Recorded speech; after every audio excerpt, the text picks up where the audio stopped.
Belum lama cerai, Shelin Evangelista akui sudah didekati pria lain. Tuhan yang menentukan. Belum lama cerai dari pesinetron Stephen William, artis Shelin Evangelista mengakui kini sudah didekati pria lain. Hal itu diungkapkan Shelin Evangelista kepada musisi Maya Estianty lewat YouTube Maya Al-Elul TV pada Senin 1 November 2021.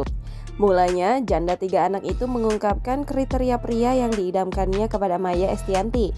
Shelin berujar bahwa pria tersebut harus tampan sesuai dengan seleranya. Namun kali ini dirinya hanya bisa merencanakan pria idaman yang disukainya itu. Terlebih, kini dirinya baru 2 pekan bercerai dari Stephen William.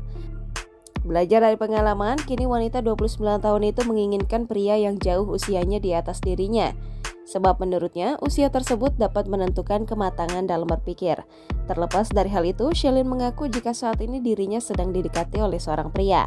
Namun, ia tak mau membeberkan lebih lanjut siapa pria tersebut. Jangan lupa subscribe, share, komen, dan like ya!